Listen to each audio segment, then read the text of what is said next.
माघ महीने की शिवरात्रि भी और माघ महीने की प्रदोष भी, और माघ महीने का प्रदोष के दिन सोमवार भी 27 तारीख को पड़ रहा है, प्रदोष भी 27 तारीख को पड़ रही है, और महीने की शिवरात्रि भी 27 तारीख को पड़ रही है। तीनों का समागम, तीन संजोग, सोमवार 27 तारीख का ही प्रदोष और 27 तारीख को ही महीने की मासिक शिवरात्रि, तीनों का संजोग बन गया। हमने आशीष से कहा दुनिया के लोग कुंभ में त्रिवेणी के घाट पर जा रहे हैं, पर मेरे भोले बाबा ने यहां त्रिवेणी इकट्ठी कर रख दी है। मेरे शिव, एक निवेदन सभी श्रोता बहन भाइयों से, कथा आस्था चैनल पर जो सुन रहे हैं, फेसबुक यूट्यूब पर जो सुन रहे हैं, और पंडाल में बैठकर जो सुन रहे हैं, जिस दिन दिल से हारो ना,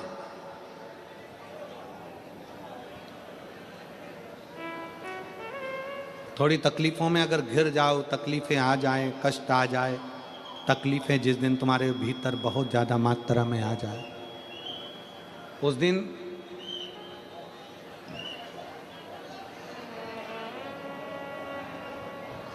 तीन बेलपत्र, एक बेलपत्र में पीला चंदन, बीच वाली पत्ती पर, जिस दिन तुम्हें लगे कि मैं बहुत दुखी चल रही हूं और मेरा काम हो ही नहीं रहा, बहुत तकलीफ की जिंदगी चल रही है, कोई हाथ पकड़ने वाला नहीं है, कोई संभालने वाला नहीं है, और बहुत तकलीफ हो गई, बहुत तकलीफ। उस समय पर एक बेलपत्री के बीच वाली पत्ती पर पीला चंदन, दूसरी पत्ती पर लाल चंदन, और तीसरी पत्ती पर 11 चावल गीले, पानी में उसको थोड़ा सा भिगो लें या धो लें, 11 चावल गीले शिव जी की उस पत्ती पर रखें। सबसे पहला पीला चंदन का बेलपत्र, दूसरे नंबर पर लाल चंदन का बेलपत्र, तीसरे नंबर पर जो 11 चावल आपने धोकर रखे हैं वो हाथ की हथेली में रखना है, और हाथ की हथेली में रखकर अपनी कामना कर कर भगवान शंकर से विनय कर कर पंचाक्षर मंत्र नमः शिवाय या षडाक्षर मंत्र ओम नमः शिवाय या श्री शिवाय नमस्तुभ्यम बोलकर उस बेलपत्र पर सीधे हाथ में रखकर उल्टे हाथ का स्पर्श कर कर बाबा से अपने मन के भाव कहकर शंकर के शिवलिंग पर उसे समर्पित कर दीजिए। एक ही लोटा जल, जहां से जल बहता है अशोक सुंदरी वाली जगह, एक ही लोटा जल, जहां से जल बहता है उस जल बहने वाली जगह पर 3 बार उस जल को अपनी कामना कर कर श्री शिवाय नमस्तुभ्यम या पंचाक्षर मंत्र या षडाक्षर मंत्र बोलकर 3 बार उस स्थान पर गिरा दीजिए।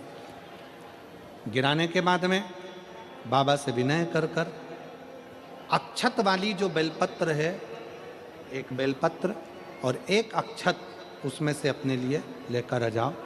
उसको 2 महीना 3 महीना अपने घर में रखिए। जितना भी दुख है धीरे धीरे बाबा समाप्त कर कर खुशियां घर में लेकर आता ही है। दुख समाप्त होगा, खुशियां घर में आएगी जरूर। ये आज जो शंकर के शिवलिंग की आराधना करेगा, पूजन करेगा, उसके घर में 2 देवियां सदा सदा विराजमान रहेंगी। पहली सरस्वती, दूसरे नंबर पर लक्ष्मी उनके घर में सदा विराजमान। सरस्वती और लक्ष्मी।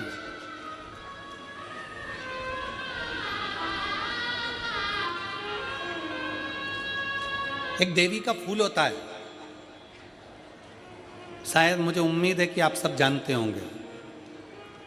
एक देवी का फूल होता है जिसको जायसोन या गूलर का फूल भी कहते हैं, घंटी वाला फूल भी कहते हैं, लाल कलर का होता है। काय का बोलते हैं इधर? गुड़ल, गुड़र का फूल, जायसवान का फूल लाल कलर का होता है, जिसमें घंटी निकली रहती है एक छोटी सी, उसमें पीले पीले पीले पीले दाने रहते हैं।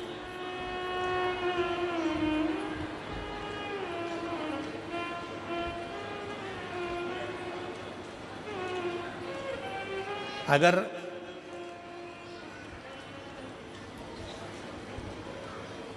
मान लो कोई बेटा बेटी, कोई लड़का लड़कियां, कोई बेटा बेटी, नवयुवक बच्चे या बहुएं या कोई अन्य व्यक्ति भी कोई कार्य चालू कर रहा है, मान लो कोई कार्य आप चालू कर रहे हैं, एजुकेशन के लिए बढ़ रहे हैं, या आपने कोई लक्ष्य बनाया है कि मुझे इस कंपटीशन एग्जाम में बैठना है, इस कंपटीशन एग्जाम में बैठना है और मेरा इसमें पास होना जरूरी है, और मैं जो चीज पढ़ती हूं ना मैं भूल जाती हूं, मैं अध्ययन करता हूं और भूल जाता हूं। कई माताएं भी ऐसी हैं 40, 45, 50 साल, 60 साल की हो गई, 60, 70 साल की हो रही हैं, कई बार कह देती हैं मेरी याददाश्त ठीक नहीं है, मैं कोई सामान रखती हूँ भूल जाती हूँ, मेरी याददाश्त में नहीं रहती। कोई भाई भाई लोग कह देते हैं मेरी याददाश्त में नहीं रहता, भूल जाता हूँ। कोई कहकर गया मुझसे बात कर लेना और मैं भूल गया कि मेरे को उससे बात करना था। कई बार मुझे मने मंजिल तक पहुंचना है। तो शिव महापुराण की कथा कहती है आप अपने परिश्रम को 4 गुना बढ़ाओ, मेहनत 4 गुना करो, पढ़ाई 4 गुना करो, अध्ययन 4 गुना करो, दिन रात एक कर दो। और साथ में जो अशोक सुंदरी की जगह है, ये शिवलिंग समझ लेना जरा, ये जलाधारी पार्वती जी का हस्त कमल, ये शिवलिंग, ये जलाधारी, और यहाँ से जल बहता है।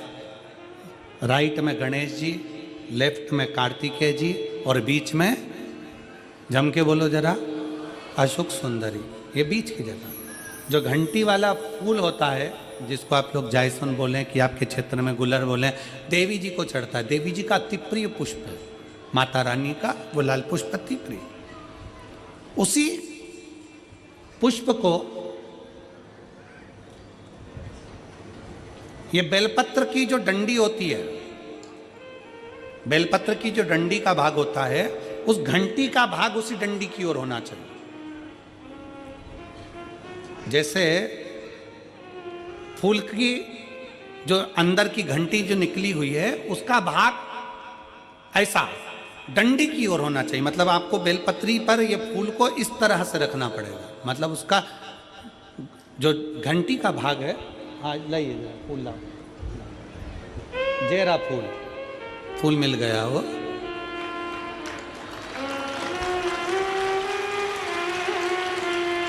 फूल मिल गया।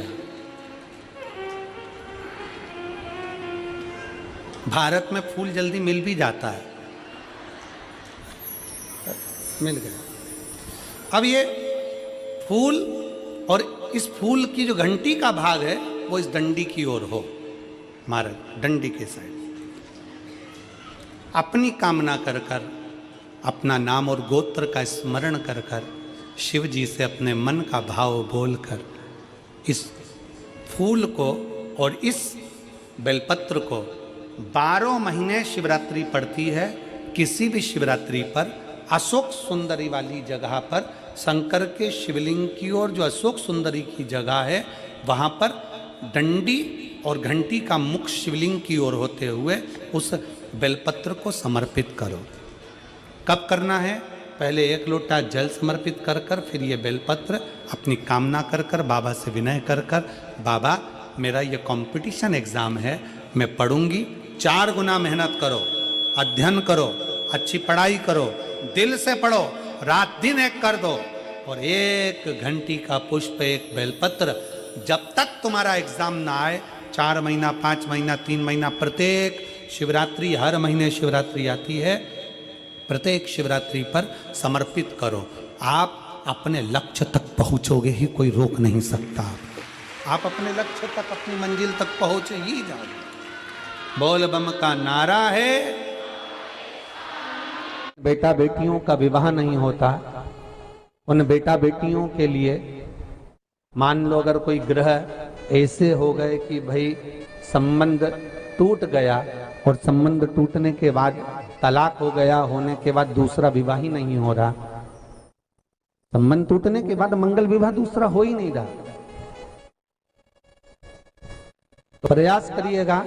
माँ जगतजननी जगदम्बा का हाथ इस तरह से रहता है, अपने दर्शन करेंगे पार्वती मैया के शिव मंदिर में, तो पार्वती जी का हस्त कमल शंकर जी की साक्षी में हमेशा बंधा हुआ रहता है,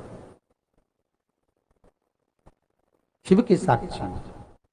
महाराज प्रदोष काल में, प्रदोष के दिन कभी भी, किसी भी प्रदोष के दिन, वैसे तो मूल है इसमें सोम प्रदोष का वर्णन, सोमवार की जो प्रदोष पड़े उसका मूलता माना गया है, पर आप प्रयास करना कि किसी भी प्रदोष के दिन जिसका तलाक हो चुका हो, जिसका संबंध खराब हो चुका हो, संबंध हो ही नहीं रहा हो वापिस से,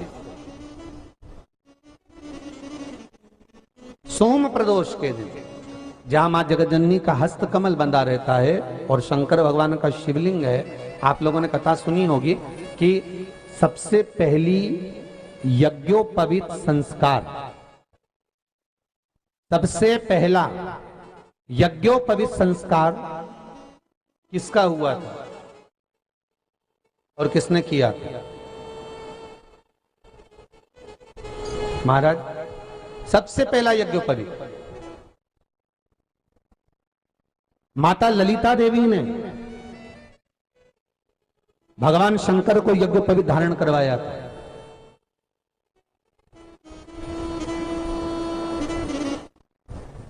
मां ललिता देवी ने सूत्र बनाकर अपने हस्त कमल से भगवान शंकर के सम्मुख में बिठाकर भोलेनाथ जी के हस्त कमल से स्वतः सूत्र बनाया था। भगवान शंकर प्रसन्न हो गए थे, बहुत प्रसन्न भोलेनाथ जी, इसलिए शंकर भगवान ने ललिता देवी को 2 वर दिए थे, एक किसी का अश्रु नहीं देखूंगा, दूसरा जो यज्ञोपवीत समित समर्पित करेगा, यज्ञोपवीत का भाव जो मुझे देगा उसके जीवन में बाधाओं को हर लूंगा। इसलिए आज भी हिंदू धर्म में देवताओं को जो यज्ञोपवीत चढ़ाया जाता है वो उलझा हुआ नहीं होना चाहिए। देवताओं को जो यज्ञोपवीत चढ़ता है उसको सुलझा कर चढ़ाया जाता है, समर्पित कर देता। अब कई विद्वान ब्राह्मण ऐसा कैसे यज्ञोपवीत में हल्दी लगाकर छोड़वा देते हैं, परंतु वो उलझा हुआ रहता है, वो सुलझा हुआ अगर चढ़ाएगा तो जो जजमान पूजन कर रहा है, जो जजमान पूजन में लगा हुआ है, उसको पूर्ण फल की अनुभूति हो, पूर्ण फल का प्राप्ति हो और ब्राह्मण भी बंधन से मुक्त हो।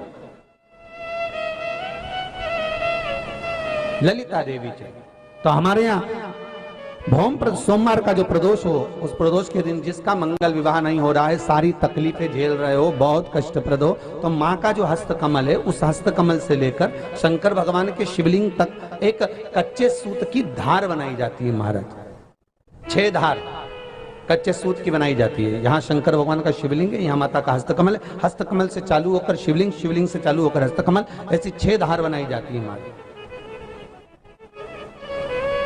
और धार बनाकर उस धार पर माखन का लेपन किया जाता है भगवान शिव को।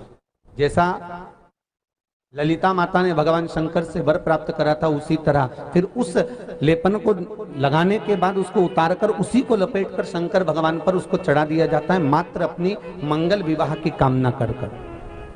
अगर कोई कुंवारी अवस्था में कर रहा है तो उसमें हल्दी लगाए, और अगर कोई शादी होने के बाद, संबंध टूटने के बाद दूसरी शादी के लिए कर रहा है तो उसमें हल्दी ना लगाए, बस इतना अंतर रहता है।